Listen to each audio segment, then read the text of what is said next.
कल तक हमने ये computer, super computer, quantum computer इन सब के बारे में देखा था। अब आज के इस वीडियो में हम कंप्यूटर बस के बारे में जानेंगे।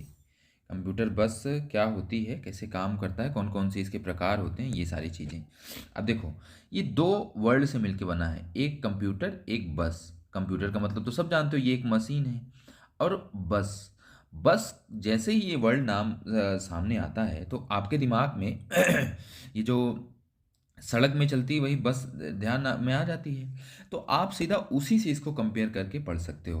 तो देखो, जैसे मान लो स्कूल बस की मैं बात करता हूँ पहले। स्कूल बस में क्या होता है, ये यहाँ पे आपका स्कूल है और यहाँ पे आपका घर है। ये क्या है, ये स्कूल है और ये होम है। तो यहाँ से अगर मान लो आपको बस से जाना है, जो आप व्हील वाली बस होती है उससे जाना है, तो उसके थ्रू आप सड़क के थ्रू आप किसे जाओगे, सड़क के थ्रू जाओगे। तो मतलब कुल मिला के आप ये कह सकते हो कि ये जो नॉर्मल बस है, नॉर्मल बस जो व्हील वाली बस है, ये क्या काम करती है कि एक जगह से दूसरे जगह में किसी चीज़ को, किसी आदमी हो सकता है, वो कोई आर्टिकल हो सकता है, कोई वस्तु हो सकती है, उसको पहुंचाने के लिए, उसको पहुंचाने के लिए जिसका प्रयोग किया जाता है उसी को क्या बोलते हैं, बस। देखो, ये स्कूल है, ये घर है। घर से अगर स्कूल जाना है तो उस बस में बैठना पड़ेगा और ये सड़क के थ्रू स्कूल तक हमें पहुंचाएगी। यही काम होता है ना। ये काम कौन करता है, बस करता है। इसी तरह कंप्यूटर बस जो होती है, इसके आगे अगर कंप्यूटर बस की बात कर दें तो कंप्यूटर में भी क्या होता है, सीपीयू लगा होता है, मदरबोर्ड होता है, मेमोरी होती है, ऐसे बहुत सारी चीज़ें लगी होती हैं। और एक जगह से किसी दूसरी जगह पे, एक जगह से दूसरी जगह पे कुछ सेट ऑफ वायर्स होती हैं। क्या होता है, set of wires, set of wires होती हैं। और उन्हीं वायर्स के थ्रू डेटा पहुंचाना है या एड्रेस पहुंचाना है या कुछ भी पहुंचाना है, अगर उसी वायर के थ्रू एक जगह से दूसरी जगह अगर वो पहुंचाया जाता है, तो ये जो पहुंचाने का काम करती है वो कौन करता है, कंप्यूटर बस। ये जो रास्ता है ना, ये जो यहाँ पे रास्ता आपको दिख रहा था ना, यही रास्ता यहाँ पे कंप्यूटर बस के नाम पे जाना जाता है। ठीक है ना, याद रखना, ये जो रास्ता था बीच का, यही कंप्यूटर बस के नाम से जाना जाता है। अब आप बोलोगे सर कन्फ्यूज़न होता है, हम भूल जाते हैं बार बार। तो इसको बस सिंपली बस इतना ध्यान रखना कि जब स्कूल और बस वाले केस में एक जगह से दूसरे जगह बच्चों को पहुंचाना है या किसी सामान को पहुंचाना है, तो उसको पहुंचाने के लिए हमें सड़क की ज़रूरत पड़ती है। और उसी बस में उस सामान को, उन बच्चों को लोड किया जाता है। लोड करने के बाद एक जगह से दूसरी जगह पहुंचा दिया जाता है। तो सेम उसी तरह कंप्यूटर में अगर सीपीयू से मेमोरी के बीच में या सीपीयू से मदरबोर्ड के बीच में या किसी भी दो डिवाइस के बीच में डेटा को एक जगह से दूसरे जगह पहुंचाना है, तो बस में हमें क्या करना होगा, बस में डेटा को लोड कर देना होगा। अब वो एक जगह से दूसरी जगह पहुंच जाएगा। ठीक है ना। और ये जो बीच में ये बस है, इसको क्या बोलते हैं, कंप्यूटर बस। ये क्या होता है, ये एक्चुअली कुछ होता नहीं, ये सेट ऑफ वायर्स होती हैं। इसमें बहुत सारी वायर आपस में एक दूसरे से कनेक्टेड होती हैं। अब देखो, एक चीज़ ध्यान से ये बताओ कि जैसे ये जो ये बस है, अगर मान लो ये 20 सीटर है, होता नहीं हो या नहीं होता इससे मतलब नहीं, लेकिन मैं एग्जांपल के लिए बता रहा हूँ। 20 सीटर बस है। अब 20 सीटर बस में ज़्यादा से ज़्यादा कितने लोग, 25 लोग आ जाएंगे। लेकिन अगर यही बस 50 सीटर हो जाए, मतलब इसकी वो कैपेसिटी बढ़ जाए, 50 सीटर हो जाए, तो इसमें ज़्यादा लोग आ जाएंगे। और कैपेसिटी बढ़ा दो तो और ज़्यादा लोग आ जाएंगे। उसी तरह जो कंप्यूटर बस होती है, इसकी भी कुछ ना कुछ कैपेसिटी होती है। जैसे 32 बिट हो गई, या 64 बिट हो गई, या 128 बिट हो गई। तो जितनी उसकी कैपेसिटी होगी, जितने सीटर, ये 32 सीटर की बस है, ये 64 सीटर की, ये 128 सीटर की, तो जितनी उसकी कैपेसिटी होगी उतना ही क्या है, ये ज़्यादा डेटा कैरी करेगा और एक जगह से दूसरी जगह ज़्यादा डेटा पहुंचाएगा। और जब ज़्यादा अमाउंट में डेटा पहुंचेगा तो ऑब्वियस सी बात है, क्या, उसकी स्पीड जो है ऑटोमेटिक बढ़ जाएगी। बात समझ गए ना कंप्यूटर बस के बारे में। तो देखो, कंप्यूटर बस एक क्या है, कम्युनिकेशन सिस्टम है, संचार प्रणाली है। ठीक है ना। अभी आपको बताया ना, इन दोनों के बीच में कम्युनिकेशन हो रहा है, संचार हो रहा है, सीपीयू और मेमोरी के बीच में, या सीपीयू और मदरबोर्ड की किसी, या सीपीयू और कीबोर्ड के बीच में, किसी दो चीज़ के बीच में कम्युनिकेशन होगा। जो कंप्यूटर के विभिन्न मदरबोर्ड घटकों के बीच में डेटा और निर्देश को कंट्रोल सिग्नल और डेटा हो सकता है, निर्देश हो सकता है, या कोई कंट्रोल सिग्नल हो सकता है, उसको क्या करता है, ट्रांसफ़र करता है। देखो ये PYQ है, ये क्वेश्चन आया हुआ है, तो आपको ये ध्यान रखना, ये जो कंप्यूटर बस हैं ये डेटा को भी कैरी कर सकते हैं, इंफॉर्मेशन को भी कैरी कर सकते हैं, और उसके साथ साथ कंट्रोल सिग्नल जो होता है, कंट्रोल सिग्नल को भी ये कैरी करते हैं। याद रखना, डेटा और इंस्ट्रक्शन ही नहीं, उसके साथ साथ कंट्रोल सिग्नल भी कैरी होता है। अब आप पूछोगे कंट्रोल सिग्नल क्या होता है। देखो, जब आप निर्देश देते हो, जैसे मान लो 2+4 ये नंबर दिए, तो ये तो हो गया डेटा, ये 2 और 4 हो गया डेटा। अब उसको निर्देश दिया गया है कि इसको क्या करना है, जोड़ना है, उसको जोड़ना है, तो यही कंट्रोल सिग्नल है ना। और उसके बाद फिर CPU में भी कई सारे कंट्रोल सिग्नल होते हैं कि इसको स्टोर करना है, या इसको एग्जीक्यूट करना है, या इसको क्या करना है। तो ये कंट्रोल सिग्नल देने का काम भी जो वो होता है, इसी के थ्रू स्थानांतरित किया जाता है। यह प्रोसेसर, मेमोरी और इनपुट आउटपुट डिवाइसेस को आपस में जोड़ने वाला एक डिजिटल मार्ग होता है। ध्यान रखना, ये जो मैं भी आपको दो बताया ना, CPU, मेमोरी, तो यहाँ पे CPU हो सकता है, प्रोसेसर हो सकता है, मेमोरी हो सकता है, जितनी भी इनपुट और आउटपुट डिवाइसेस हैं वो डिवाइसेस हो सकती हैं, और इन्हीं के बीच में हमेशा कम्युनिकेशन वो होता है। ये एक डिजिटल मार्ग होता है, डिजिटल रोड होता है, ये सड़क जो है ना, डिजिटल मार्ग की तरह इसको कंसीडर कर सकते हो आप। कंप्यूटर बस डेटा का स्थानांतरण, सिग्नल का स्थानांतरण, डेटा याद रखना, डेटा का स्थानांतरण या सिग्नल का स्थानांतरण के साथ समय का समन्वय, कंप्यूटर के विभिन्न घटकों के बीच समय का समन्वय भी करता है। ठीक है ना। बस लाइनों या तारों को का क्या होता है, एक समूह, सेट ऑफ वायर्स होता है। जो बस होती है ये लाइनों या तारों का एक समूह होता है, सेट ऑफ वायर होता है, जो कंप्यूटर सिग्नल का वहन करता है ना। ठीक है। डेटा बस की चौड़ाई, ये जो इसकी विड्थ होती है, अभी मैं बताया ना 32 बिट, 64 बिट, 128 बिट, तो ये तय करती है कि प्रोसेसर एक बार में कितना डेटा प्रोसेस करेगा। डेटा प्रोसेस करने का मतलब ये है कि इस बस के थ्रू जितना डेटा CPU के पास जाएगा वो उतना ही तो प्रोसेस करेगा ना। तो एक बार में कितना डेटा ये कैरी करके CPU तक पहुंचाता है, ये डेटा बस की चौड़ाई पे वो निर्भर करता है। अब उदाहरण है, अगर मान लो 64 बिट की है, तो एक बार में 64 बिट या 8 बाइट का डेटा ट्रांसफ़र करेगी। और इसी को, इसकी जो चौड़ाई होती है, इसी को वर्ड लेंथ भी कहा जाता है। याद रखना, वर्ड लेंथ मतलब जो बस होता है, ये जो बस होता है, इस बस की जो चौड़ाई है, इसी को वर्ड लेंथ बोला जाता है। अब ये जो कंप्यूटर बस होती है ना, ये इनके अपने अपने अलग अलग, हर बस के वर्क अलग अलग होते हैं, काम अलग अलग होते हैं। तो इसीलिए कंप्यूटर बस को भी डिफरेंट डिफरेंट कैटेगरी में डिवाइड कर दिया गया है, जैसे address bus, data bus, control bus. अब देखो, नाम से ही सब पता चल जाता है, आपको कुछ याद यहाँ पे करने की जरूरत नहीं है। एड्रेस बस मतलब ऐसी बस जो कहाँ से हमको डेटा रीड करना है, कहाँ से राइट करना है, उसका एड्रेस को बताती है। उस मतलब उसका एड्रेस उस बस से ट्रेवल होता है, तो वो होती है एड्रेस बस।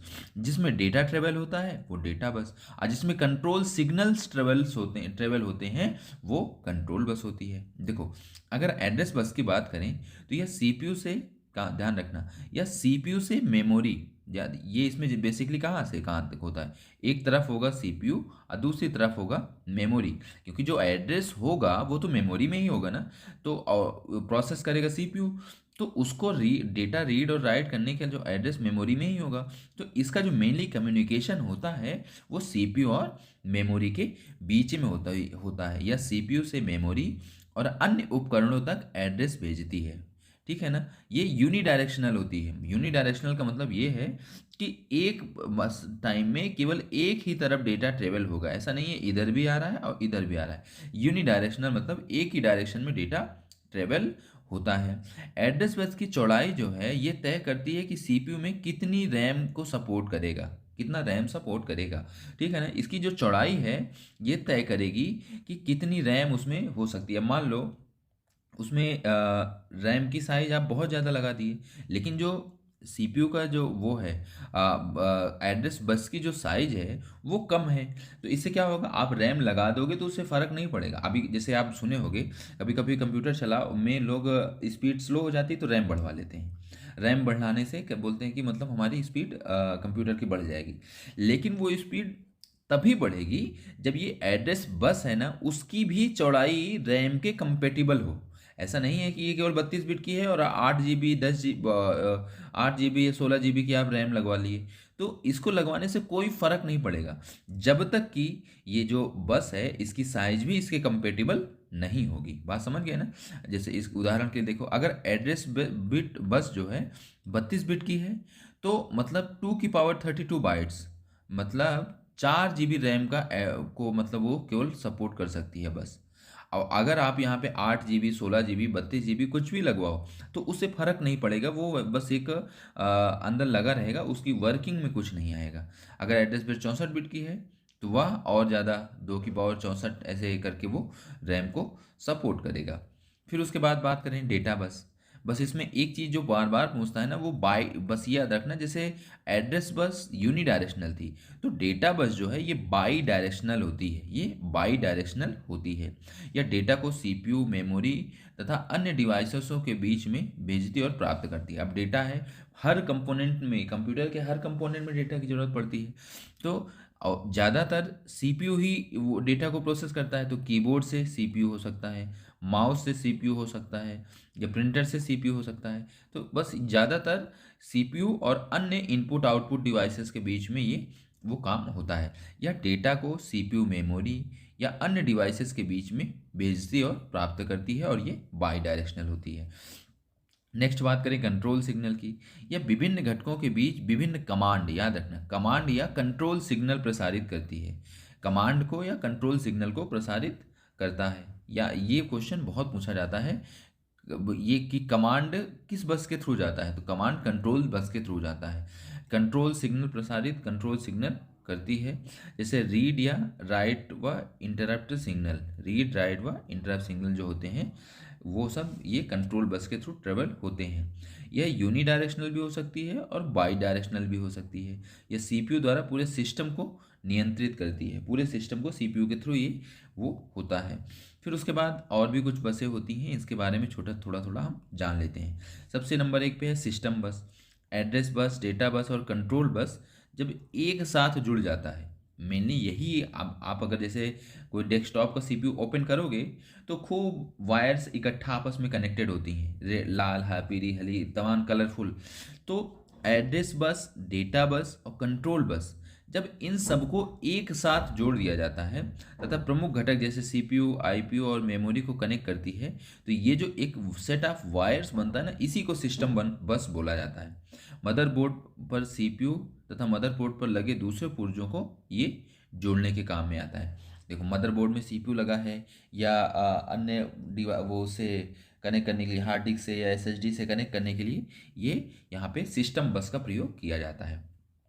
फ्रंट साइड बस सीपीयू और मदर से लगे पुर्जों को जोड़ती है, सीपीयू और मेमोरी रैम को ये जोड़ती है। फ्रंट साइड बस सीपीयू को और रैम को जोड़ेगी। बैक साइड सीपीयू और कैश मेमोरी को जोड़ेगी।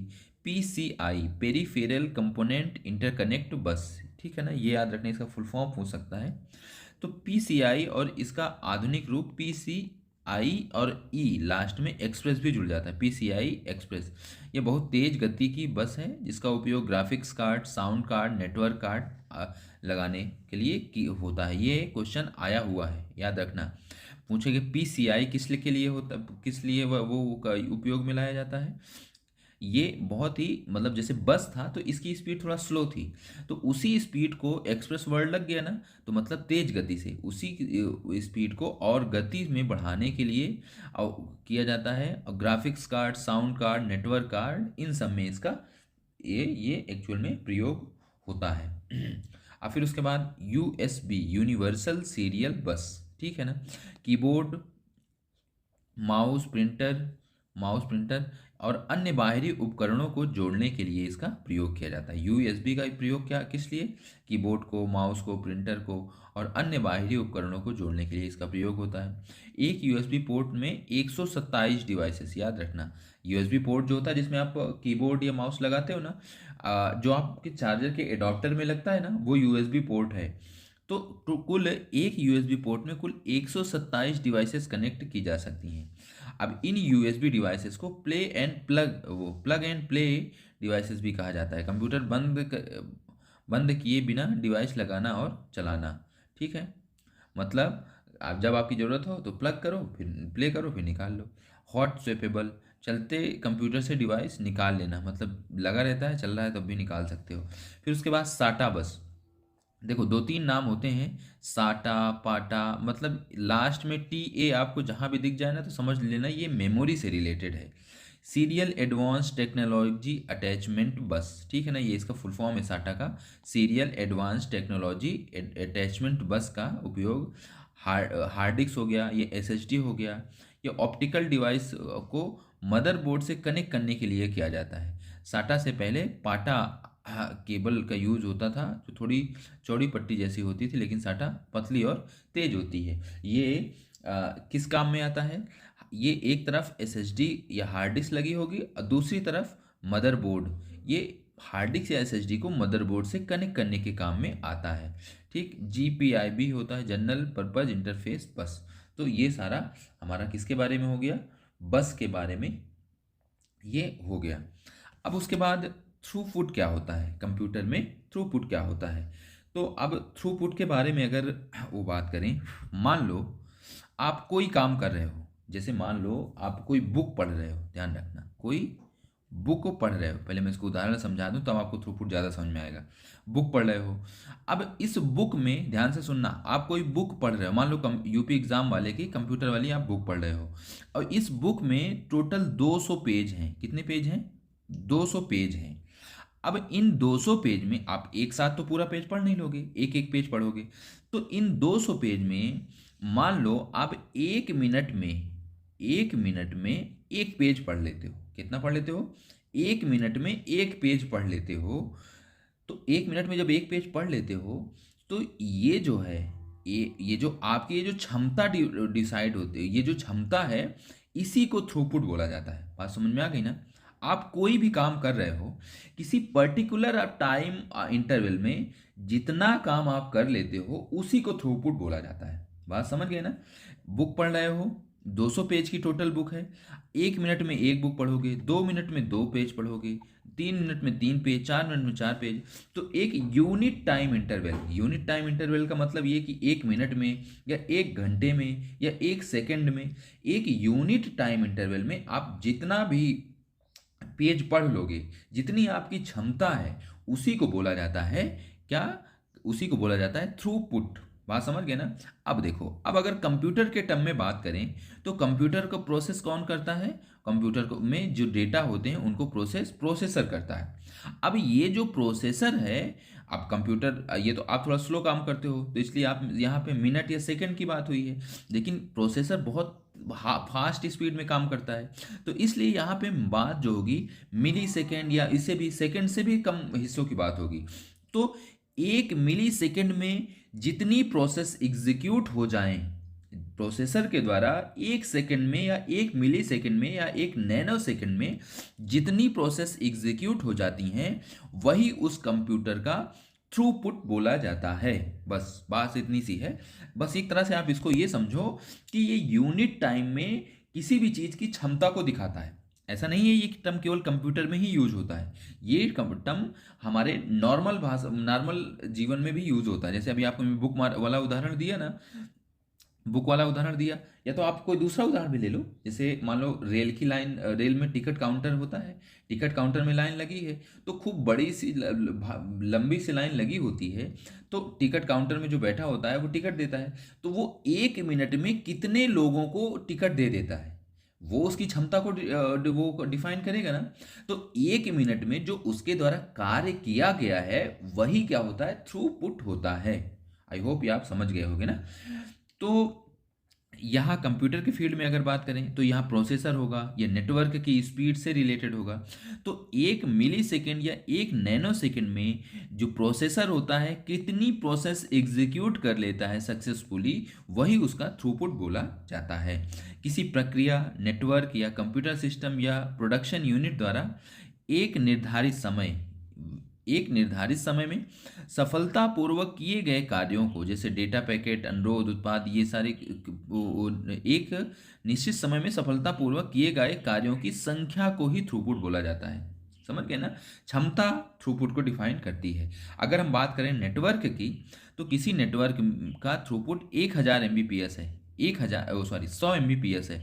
इसका मतलब ये है कि वह नेटवर्क 100 मेगाबिट डेटा ट्रांसफर करता, मतलब किसी प्रति सेकंड है, यहाँ पे देखो ये लगा है ना प्रति सेकंड, यहाँ प्रति सेकंड भी हो सकता है, प्रति मिली सेकंड भी हो सकता है, प्रति नैनो सेकंड भी हो सकता है। वो नेटवर्क में कैसे किस वो यूनिट पे डिफाइन किया गया है उस पर डिपेंड करेगा, ठीक है ना। तो एक सेकंड में 100 मेगाबिट डेटा ट्रांसफर कर रहा है, यही मतलब होता है कि किसी नेटवर्क का थ्रूपुट 100 MBPS है।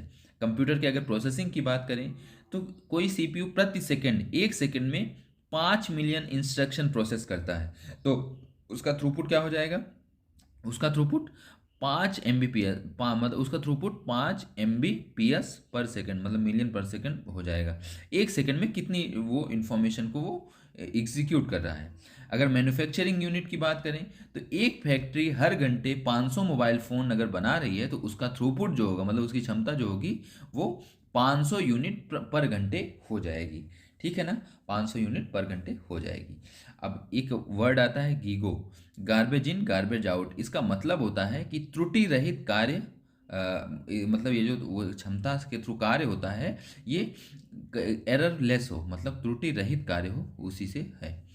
अब थ्रूपुट से वो किस पे निर्भर करता है, कौन कौन कारक होते हैं, फैक्टर्स कौन कौन से होते हैं जो थ्रूपुट को निर्धारित करते हैं, वो उससे बढ़ और घट सकता है।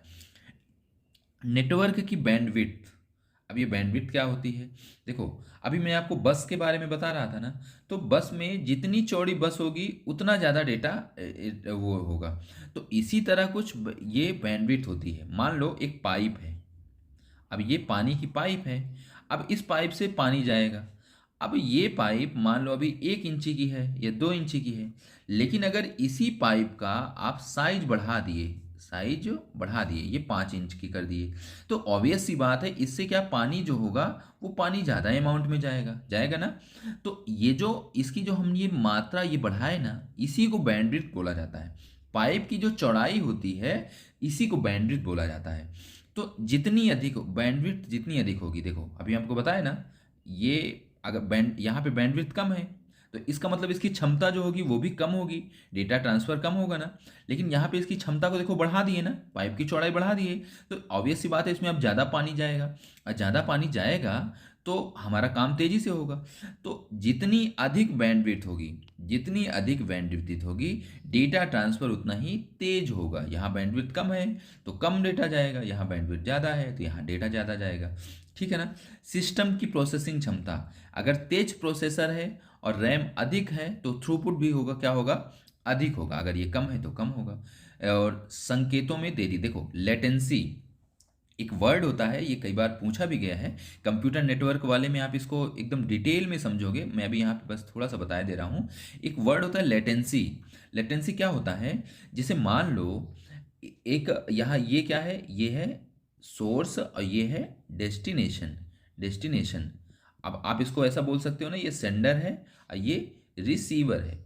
अब जब डेटा सोर्स से डेस्टिनेशन तक ट्रेवल करता है, तो बीच में उसके बहुत मतलब बहुत ज़्यादा दूरी होती है, तो बीच में बहुत सारे ऐसे फैक्टर्स आते हैं जिसकी वजह से वो सिग्नल थोड़ा डिस्टर्ब हो जाता है, वो सिग्नल डिस्टर्ब हो जाता है। इसको पहुंचना चाहिए, मान लो यहाँ से ये चला 11 बजे, और यहाँ इसको पहुंचना चाहिए 12 बजे, लेकिन ये 12 बजे ना पहुंच के 12:15 पे पहुंच रहा है, 12:15 पे पहुंच रहा है।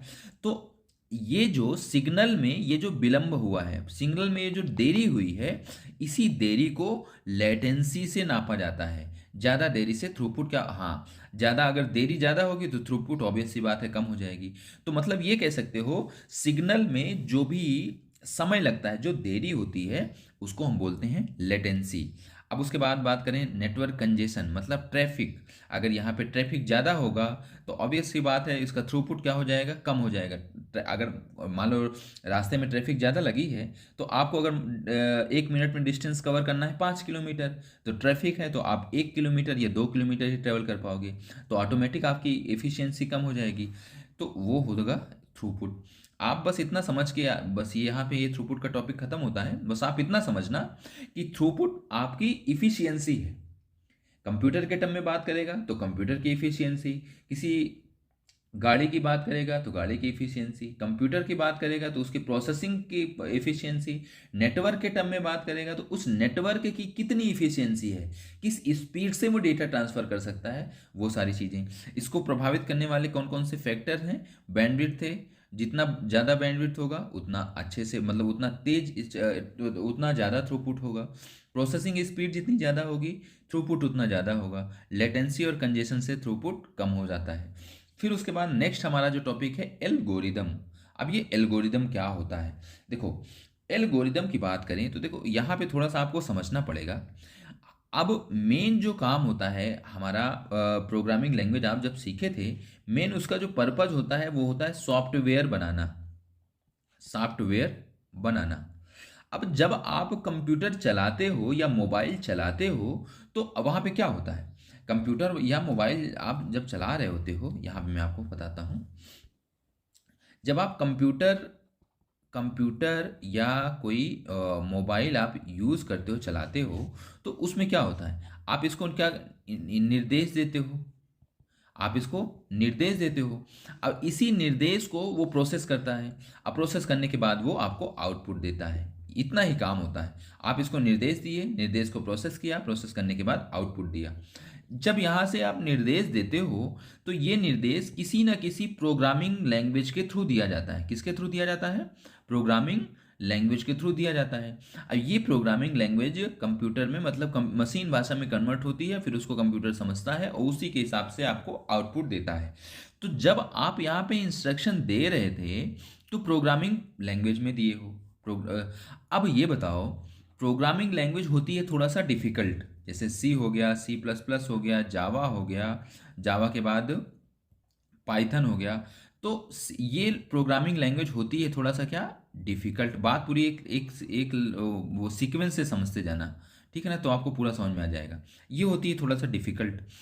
जो मान लो अगर किसी को कोई सॉफ्टवेयर बनवाना है, किसी को क्या करना है, अपने लिए सॉफ्टवेयर बनवाना है। अब जरूरी नहीं है जो सॉफ्टवेयर बनवा रहा है उसको प्रोग्राम लिखना आता ही हो, प्रोग्रामिंग लैंग्वेज आती ही हो और वो प्रोग्राम लिख ले रहा हो। तो इसमें दिक्कत क्या होगी? इसमें दिक्कत ये होगी कि अगर सॉफ्टवेयर बनवाना है तो जो मान लो एक तरह से किसी कंपनी का वो सीईओ है। अब वो सीईओ किसे डायरेक्ट तो बना नहीं पाएगा, तो वो किसी डेवलपर से बात करेगा। और जब ये सीईओ अपने डेवलपर से अपनी रिक्वायरमेंट बताएगा, कि मुझे ये फीचर अपने सॉफ्टवेयर में चाहिए होंगे, मुझे अपने सॉफ्टवेयर में फला फला फीचर्स चाहिए होंगे। तो जब ये अपनी रिक्वायरमेंट बताएगा तो इसको तो प्रोग्रामिंग लैंग्वेज आती नहीं, ये प्रोग्राम तो लिख के इसको बताएगा नहीं। तो ये क्या करेगा, ये अपनी नॉर्मल लैंग्वेज में बताएगा कि हाँ मुझे ये चाहिए। उसके ये स्टेप्स बताएगा, स्टेप्स ये बताएगा कि मतलब एक ऐसा फीचर बनाना कि सबसे पहले स्टेप 1 में उसमें ये काम हो, स्टेप 2 में ये काम हो, स्टेप 3 में ये काम हो, स्टेप 4 में ये काम हो। तो ये एक फीचर हो गया। इसी तरह फिर दूसरा फीचर समझाएगा, तीसरा फीचर समझाएगा, चौथा फीचर समझाएगा। तो ये जो स्टेप वाइज स्टेप, ध्यान से सुनना, किसी प्रोग्राम को किसी क्या प्रोग्राम को स्टेप वाइज स्टेप जो उसका सिस्टमेटिक जो स्ट्रक्चर बनता है उसी को एल्गोरिदम बोला जाता है। बात समझ गए ना? मतलब ये कुल मिला के इसकी डेफिनेशन ये कह सकते हो कि आम बोलचाल की भाषा में किसी प्रोग्राम का स्टेप वाइज स्टेप नोटेशन जो होता है, स्टेप वाइज स्टेप जो प्रोसेस होता है, उसी को एल्गोरिदम बोला जाता है। देखो ध्यान, मैं फिर से बता रहा हूँ कि इनफॉर्मल लैंग्वेज का मतलब जो हम आपस में बातचीत करते हैं ना, वो इनफॉर्मल लैंग्वेज में किसी प्रोग्राम का स्टेप बाय स्टेप, ये ज़्यादा इंपॉर्टेंट है, ये याद रखना, स्टेप बाय स्टेप जो प्रोसेस होता है, स्टेप बाय स्टेप जो प्रोसेस होता है उसी को हम एल्गोरिदम बोलते हैं। इनफॉर्मल लैंग्वेज में किसी प्रोग्राम का स्टेप बाय स्टेप जो प्रोसेस होगा उसी को एल्गोरिदम बोला जाएगा। अब ये हमारी एल्गोरिदम बन के तैयार हो गई। अब जब ये सीईओ ने डेवलपर को अपनी रिक्वायरमेंट समझा दिया कि हाँ मुझे ये चाहिए, तो फिर वो जो डेवलपर है वो अपने दिमाग में एक स्क्रैच बनाएगा कि मुझे अपना काम कैसे शुरू करना है। तो शुरू करना है तो ये इनफॉर्मल लैंग्वेज में तो उसको पहले से ही हो गया। अब फिर उसके बाद वो कुछ ना कुछ मतलब उसके लिए एक डायग्राम बनाएगा, एक डायग्राम बनाएगा। और उस डायग्राम को जिससे उससे क्या उसका एक पिक्चर, ये जो एल्गोरिदम थी ना, इसी एल्गोरिदम को वो एक ये कह सकते हो ना ग्राफिकल रिप्रेजेंटेशन या इसको पिक्टोरियल पिक्टोरियल रिप्रेजेंटेशन के थ्रू पिक्टोरियल रिप्रेजेंटेशन के थ्रू इसमें पूरा कैसे कैसे हमें अपने कार्य को करना है, कैसे कैसे अपने वर्क का फ्लो क्या होगा, कैसे कार्य किया जाएगा, उसको एक डायग्राम के माध्यम से बनाता है। तो ये जो डायग्राम के माध्यम से बनाता है ना, इसी को बोला जाता है क्या, फ्लो चार्ट। इसी को बोलते हैं फ्लो चार्ट। अब ये फ्लो चार्ट बन गया। अब बारी आती है इसका क्या, प्रोग्रामिंग लिखने की। प्रोग्रामिंग लिखने की अब मान लो प्रोग्रामिंग लिखना है, तो प्रोग्रामिंग लिखने के लिए कोड के थ्रू, किसके, कोड के थ्रू, मतलब प्रॉपर सिंटेक्स को फॉलो नहीं करना है। अभी हम मान लो जैसे सी प्रोग्रामिंग में कोई कोड लिखा जाना है, तो प्रॉपर सी के कोड को नहीं लिख के कंप्यूटर के कुछ कोड, कुछ लाइंस आप कोड को, ये जो प्रोग्राम था कुछ लाइंस आप कोड में लिखना, बस प्रॉपर सीक्वेंस अभी फॉलो नहीं हो रहा है, प्रॉपर सीक्वेंस नहीं फॉलो हो रहा है, ऐसे रफली कह सकते हो आप, रफली इस कोडिंग को, प्रोग्राम को लिखा जाए, तो ये जो होता है इसको बोलते हैं स्यूडो कोड। क्या बोलते हैं इसको, स्यूडो कोड बोला जाता है। अब फिर उसके बाद से अगली प्रक्रिया होती है, इसको किसी न किसी एक प्रोग्रामिंग लैंग्वेज का यूज़ करके, पूरा एक प्रॉपर प्रोग्रामिंग लैंग्वेज का यूज़ करके एक अच्छे से प्रोग्राम बनाया जाता है, अच्छे से उसको लिखा जाता है, तो इसको बोला जाता है क्या, प्रोग्राम। इसको क्या बोला जाएगा, प्रोग्राम। तो देखो मैं एक स्टेप्स की अगर बात करूं, तो जब कोई भी सॉफ्टवेयर बनता है ना, सबसे पहले क्या क्या होता है, एल्गोरिदम आती है, एल्गोरिदम आती है। एल्गोरिदम के बाद फिर फ्लो चार्ट आता है, फ्लो चार्ट के बाद फिर स्यूडो कोड आता है, फिर स्यूडो कोड के बाद फिर बनता है क्या, प्रोग्राम। स्यूडो कोड के बाद बनता है प्रोग्राम। और इसी कई सारे प्रोग्रामों को मिला के फिर लास्ट में क्या बना दिया जाता है, सॉफ्टवेयर। ये पूरा प्रोसेस होता है। अब इसी से आप समझो एल्गोरिदम में क्या होगा, एल्गोरिदम में इनफॉर्मल लैंग्वेज में हमें इस प्रोग्राम में क्या क्या काम करना है वो स्टेप बाय स्टेप लिख देना ही एल्गोरिदम बोला जाता है। अब उस एल्गोरिदम का जो पिक्टोरियल रिप्रेजेंटेशन होता है, मतलब ग्राफिकल रिप्रेजेंटेशन होता है, उसको बोलते हैं फ्लो चार्ट। ठीक। अब फिर उसके बाद उसको एक बिना किसी प्रोग्रामिंग लैंग्वेज का इस्तेमाल किए एक कोड के थ्रू लिखना स्यूडो कोड बोला जाता है। और फिर उसको किसी एक प्रॉपर प्रोग्रामिंग लैंग्वेज का प्रयोग करके उसको बना देना, ये हो जाता है प्रोग्राम। और फिर उसके बाद अगला हो जाता है क्या, सॉफ्टवेयर। इन्हीं कई सारे प्रोग्राम जब एक साथ बन जाते हैं तो उन्हीं को एक साथ कंबाइन कर दिया जाता है। अब जब कंबाइन कर दोगे ये प्रोग्राम बन गया, और कई सारे प्रोग्राम को एक साथ कंबाइन कर दिए तो ये क्या बन जाता है, ये सॉफ्टवेयर बन जाता है। तो ये हो गई हमारी किसके किसके बारे में बात, एल्गोरिदम के बारे में। एल्गोरिदम निर्देशों व चरणबद्ध प्रक्रियाओं का एक क्या होता है, समूह होता है। अभी आपको बताया ना, जो भी इंस्ट्रक्शन है प्रोग्राम में, जो भी हमें काम करना है, या उसकी जो एक स्टेप बाय स्टेप प्रोसेस है, उसका एक क्या होता है, समूह होता है, जिसका समस्या हल करने के लिए उपयोग किया जाता है। ठीक है ना, ये क्वेश्चन आया हुआ भी है।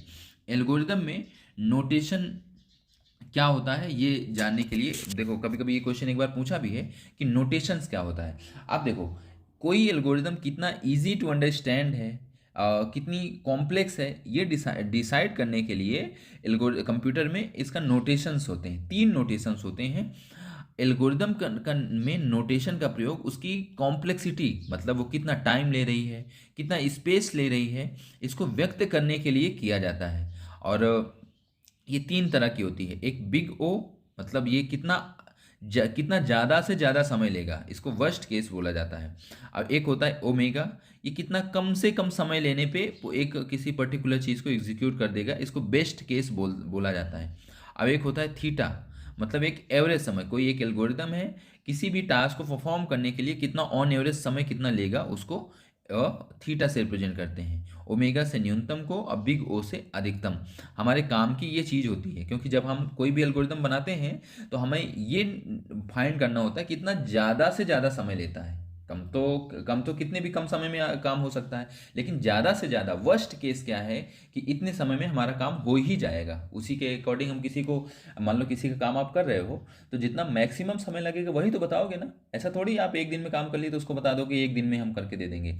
आप बोलोगे कि हाँ हम दो से वर्स्ट केस, मतलब बहुत बिजी हुआ, बहुत खींच खांच के हमें 4 से 5 दिन में आपका ये काम कंप्लीट करके दे दूंगा। तो यही होता है बिग ओ नोटेशन, न्यूनतम समय। हाँ भाई आज आप मुझे काम दियो ना, कल में ही मैं आपको ये काम कंप्लीट करके दे दूंगा। तो ये न्यूनतम समय मतलब ओमेगा।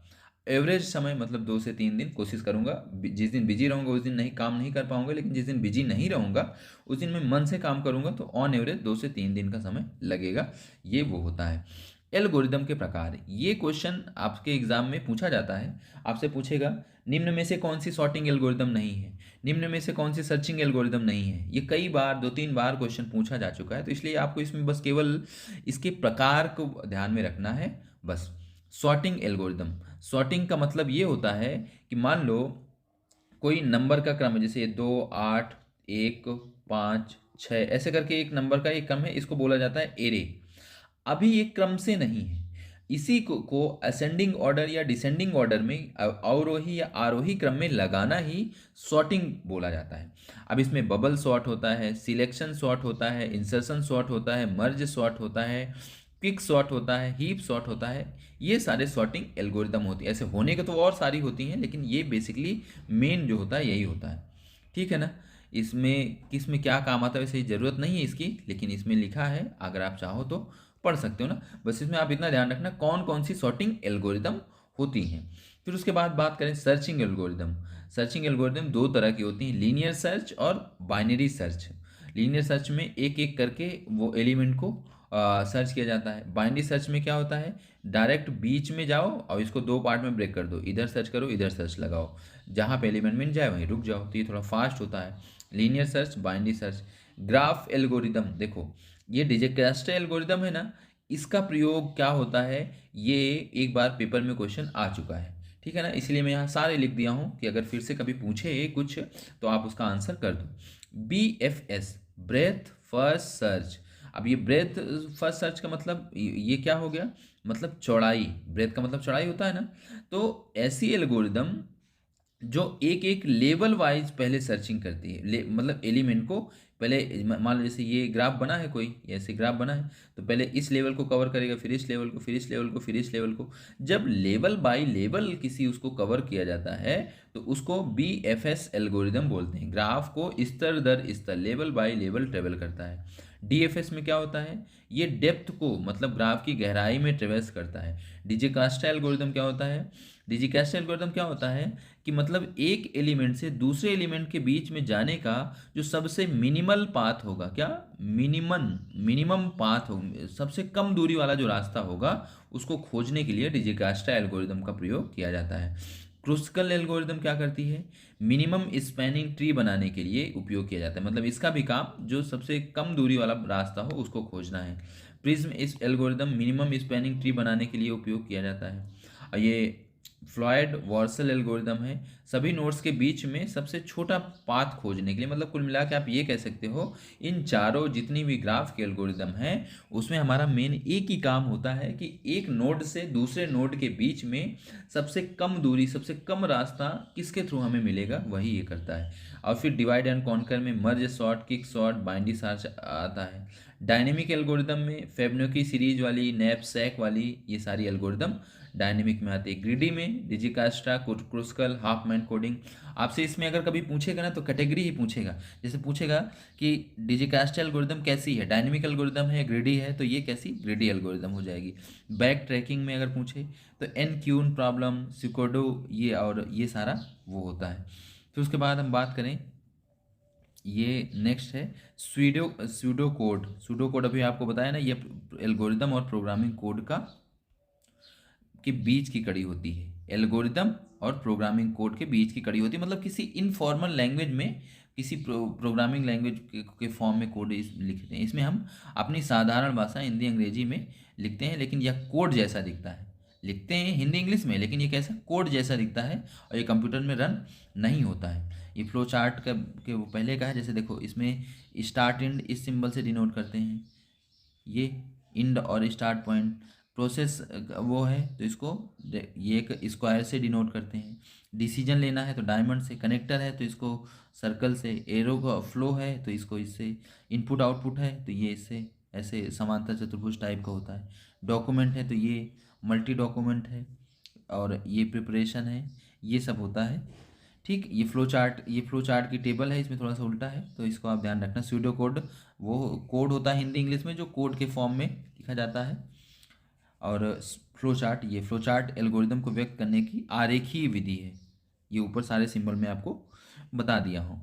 अब देखो, ये हम लास्ट में एक आपको टेबल दे रहे हैं जहाँ पे सारी चीज़ें आपको एक जगह मिल जाएंगी। एक जगह इन द सेंस कि कौन कंप्यूटर के फील्ड में कौन सा आविष्कार है, कौन पहला है, कौन क्या है। जैसे कंप्यूटर के जनक चार्ल्स बेबेज। ठीक। और ये यहाँ से प्रथम गणना यंत्र अबेकस है।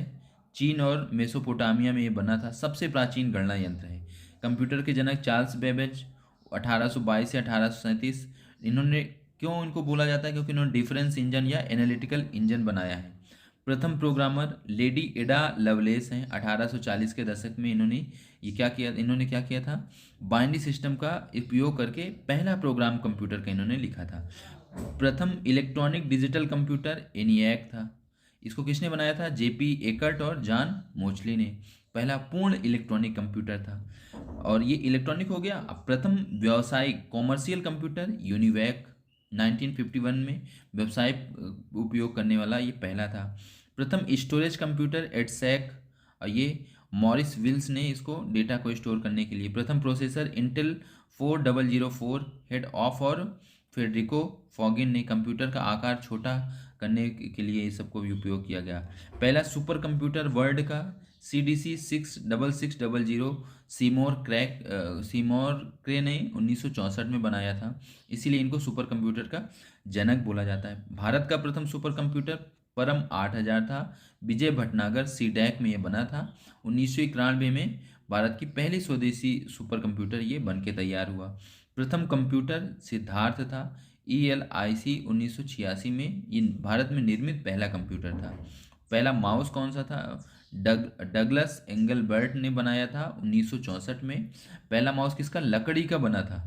ठीक। प्रथम ईमेल रे टॉमलिंसन ने 1971 में, वो इसी में @ का सिंबल का चुनाव किया गया था। प्रथम इंटरनेट ARPANET कहाँ बना था, अमेरिकी रक्षा विभाग में। इसका फुल फॉर्म ये है। प्रथम web browser world wide web, याद रखना वर्ल्ड वाइड वेब, इससे कंफ्यूज मत होना, बाद में इसका नाम बदल दिया गया था, लेकिन जब शुरू में बना था तो इसका नाम वर्ल्ड वाइड वेब था। किसने बनाया था, टिम बर्नर ली ने 1990 में। ग्राफिकल ब्राउज़र में मोजैक, पहला जो ग्राफिकल ब्राउज़र था वो मोजैक था। कंप्यूटर वायरस पहला क्रीपर बॉब थॉमस ने बनाया था। नेटवर्क और फैलने वाला पहला वायरस था।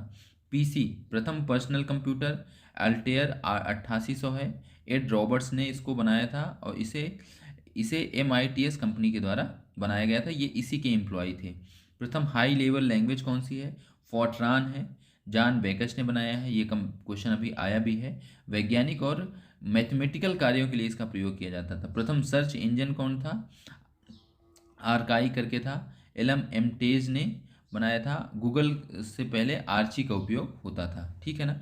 और फिर ये सारी चीज़ें मैं आपको ऊपर बता ही दिया किसने आविष्कार किया था। एबेकस मेसोपोटामिया वालों ने 3000 BC पे वो प्रथम गणना यंत्र। Pascaline Blaise Pascal analytical engine Charles Babbage. प्रथम कंप्यूटर का प्रोग्राम लेडी एडा लवलेस हैं। फिर पंचकार्ड का वो हरमन होलरिथ, डेटा को स्टोर करने की पहली विधि। वैक्यूम ट्यूब लेडी फॉरेस्ट ने प्रथम पीढ़ी का मुख्य पुर्जा। ENIAC एकर्ट और मोचली ने। ट्रांजिस्टर सॉकले बार्डिन ब्रेटन ने, मतलब ये हार्ड डिस्क IBM ने। IC इन्होंने। ये आपको मैं ये PDF पूरा प्रोवाइड कर दूंगा, आप इसको ध्यान रख लेना, पढ़ लेना एक बार। ये सारी चीज़ें पूछ लेता है कि इसके कौन फाउंडर हैं। गूगल के लैरी पेज, सर्गेई ब्रिन, ये हैं। UPI NPCI ChatGPT OpenAI के द्वारा। फेसबुक मार्क जुकरबर्ग के द्वारा। ये सारी चीज़ें ना। और फिर उसके बाद से कहाँ किसके कौन, जैसे कंप्यूटर का पिता, आधुनिक कंप्यूटर का पिता, इंटरनेट के पिता, डब्ल्यू के पिता, एआई के पिता, ईमेल के पिता, सुपर कंप्यूटर के, ये सारा हम एक जगह कंपाइल करके रखे हैं। इसकी आपको पीडीएफ दी जाएगी, आप इसको पढ़ लेना।